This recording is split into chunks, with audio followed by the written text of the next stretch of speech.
There is a brutal, undeniable reality gripping Turkey's economy, a reality that is suffocating its tourism sector, crippling its local businesses, and destabilizing its financial resilience. The collapse didn't come from war, didn't come from natural disaster, and didn't come from global sanctions. It came from something far quieter but far more lethal: the silent absence of Indian tourists. For decades, Turkey positioned itself as one of the world's most attractive destinations, boasting breathtaking architecture, rich culture, and luxurious resorts. It built its economy around the steady flow of international visitors. And for a long time, Turkey believed it could dictate the terms, believing that the absence of one group would be quickly filled by another. But what Turkey never expected, what it completely miscalculated, was that the silent withdrawal of Indian travelers would bring devastating consequences. The Indian tourist is not just a traveler, they are a force of economic gravity. They don't just visit, they invest. They don't just spend, they elevate. Indian tourists contribute not only through sheer numbers, but through the depth of their spending, the scale of their events, and the cultural bridges they build wherever they go. When Indians began to quietly shift away from Turkey, when weddings stopped being booked, when conferences chose other destinations, when families opted for alternatives, the vacuum that emerged was not temporary. It became structural. Turkey watched as hotel bookings declined, as local businesses struggled, as entire tourism subsectors felt the absence of a visitor base that had once been taken for granted. This wasn't just a market correction. It was a punishment delivered not through protest signs, but through deliberate economic choice. Indians didn't need to stage demonstrations. They didn't need to raise their voices. They simply walked away. They simply chose not to come. And Turkey, once dismissive, now finds itself pleading for their return. Turkish businesses are now publicly courting Indian clients. Turkish officials are now reaching out to rebuild broken bridges. The message is loud. They need Indians more than Indians need them. What is most shocking to the global observer is how Turkey's desperation reveals the silent power India now holds.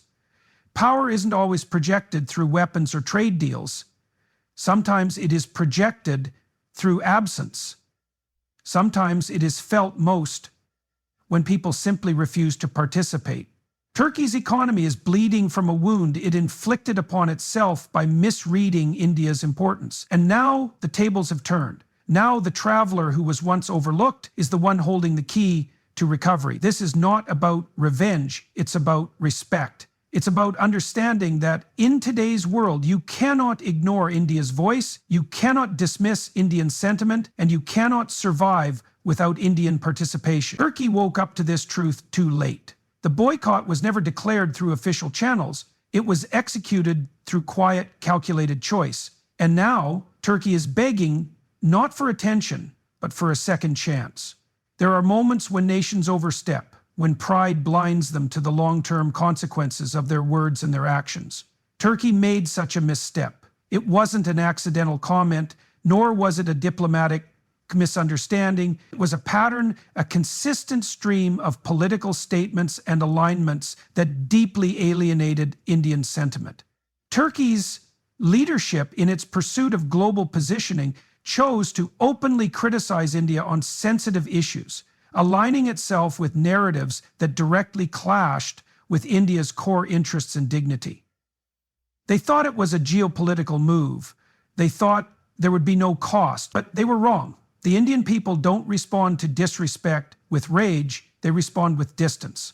Turkey underestimated this quiet power. Turkey believed that their words would fade, that their statements would be buried in the endless cycles of international politics. But what they didn't understand is that Indian memory is long, and Indian unity, when triggered by national pride, is immovable. The response wasn't driven by government orders, it wasn't driven by official sanctions, it was driven by the people, by millions who made a conscious choice to turn away.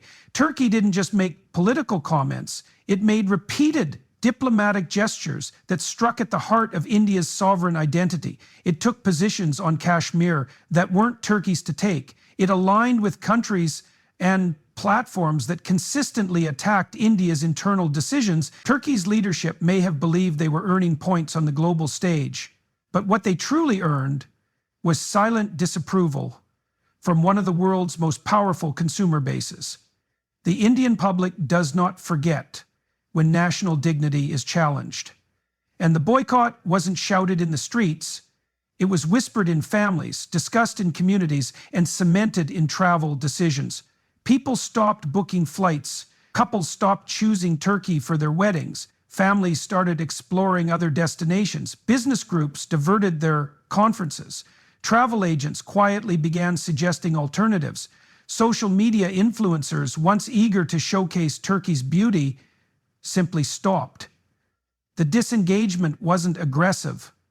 It was surgical. And this is what makes it so powerful. It was not a flash of anger. It was a long, steady withdrawal that Turkey could not control and could not reverse quickly. The political missteps Turkey made were not just offensive, they were strategically foolish. They underestimated the influence of Indian sentiment on global travel patterns and international perception. They misread the silent solidarity that runs deep in India's cultural fabric. And now, Turkey is struggling to rebuild bridges that were burned not by fire, but by neglect and arrogance. The lesson Turkey is learning the hard way is that respect in geopolitics is no longer optional. It's currency. When you lose the respect of a nation like India, you lose more than tourists. You lose partners, you lose investors, you lose allies. Turkey's miscalculations triggered a boycott that didn't need political campaigns. It needed only one thing: the quiet decision of a proud people who knew they could simply choose not to return. There's an uncomfortable truth gripping Turkey's economy, a truth that is no longer hidden, no longer deniable, and no longer manageable.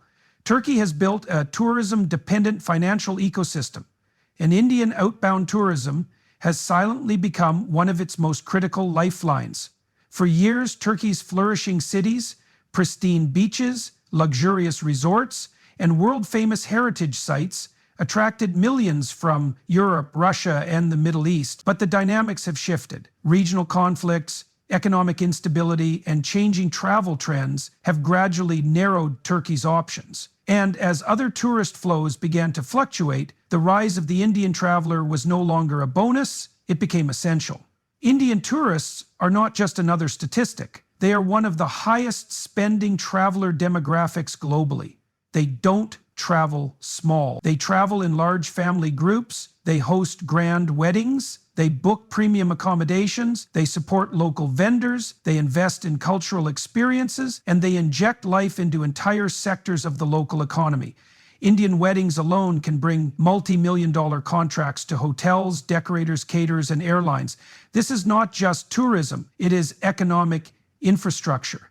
Turkey's financial planners have quietly come to this realization. They now know that Indian tourists are not optional participants, they are economic stabilizers. When Indians began shifting their preferences away from Turkey, the impact was immediate, but its full weight became visible over time. The absence of Indian travelers did not just lower occupancy rates, it created gaping holes in Turkey's profit margins that could not be patched by simply attracting tourists from elsewhere. The Indian traveler is unique in scale, loyalty, and economic impact. And Turkey's economy had grown accustomed to that flow without fully respecting its source. The pandemic accelerated this dependency.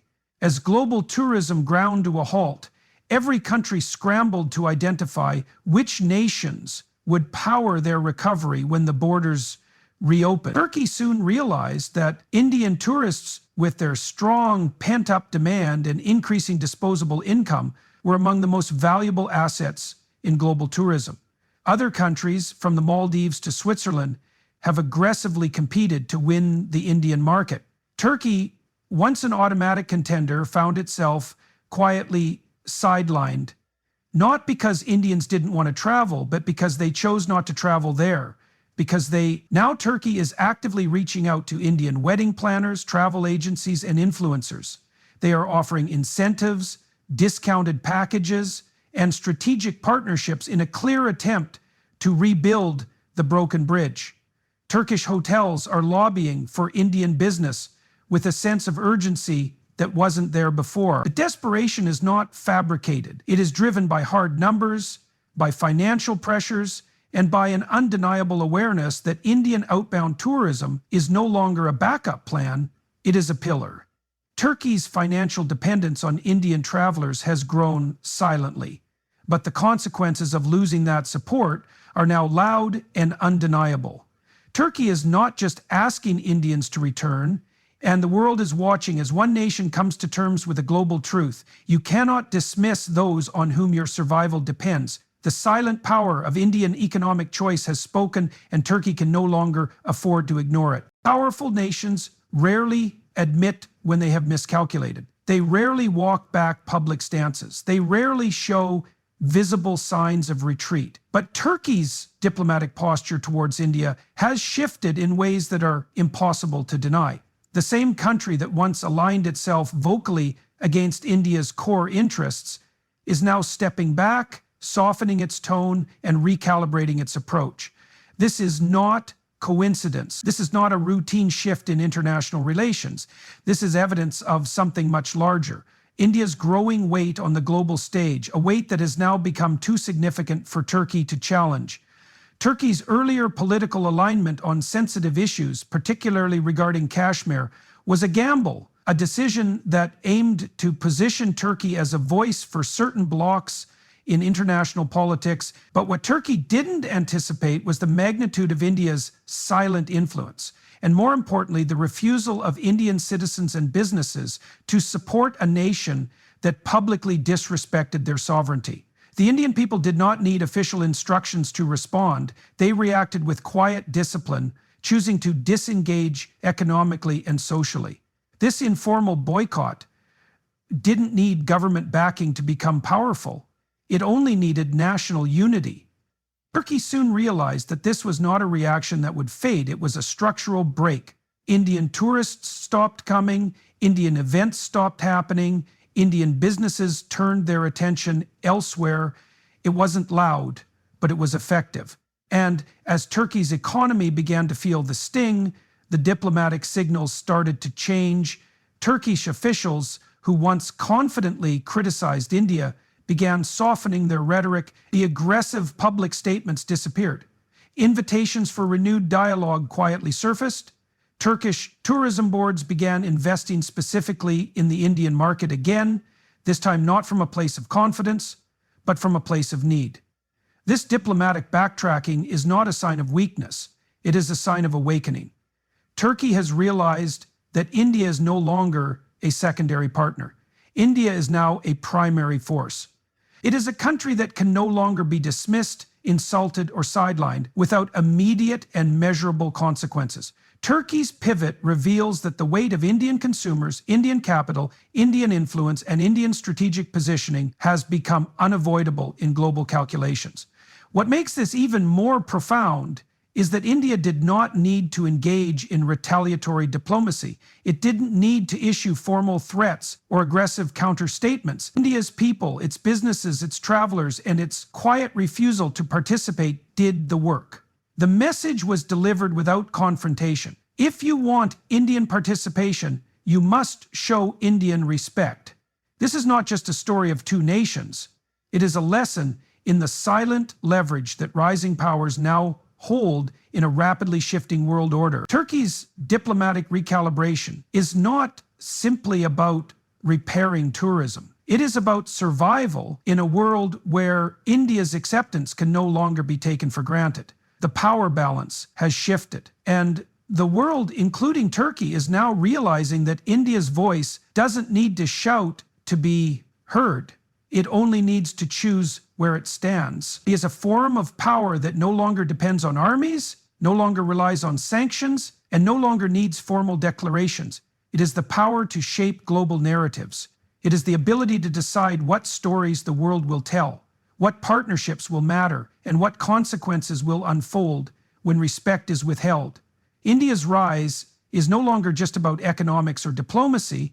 It is about narrative control. The Turkey-India dynamic and the silent boycott that followed is not just an isolated event. It is a symbol of India's emerging influence to shape how nations behave, how they recover, and how they reposition themselves in the global order. For decades, the stories told on the world stage were written by Western nations and filtered through lenses that often ignored or diminished the voice of countries like India. But that time has ended. India no longer waits to be included in someone else's story. It is now writing its own. And when India writes a story, the world listens. The Turkey boycott didn't need mainstream media to amplify it. It grew in the organic soil of collective national consciousness, driven by the people's refusal to engage with those who undermine their nation's dignity. The narrative shifted not because India demanded it, but because India's economic decisions forced it. Tourism boards around the world now know that when Indian travelers withdraw, entire sectors feel the tremble. The silent boycott became a masterclass in subtle power. It was not violent, it was not diplomatic aggression. It was the unspoken agreement among millions of Indians that respect is non-negotiable. Turkey, by losing India's goodwill, didn't just lose travelers, it lost control over its image in one of the world's most connected, most rapidly expanding markets.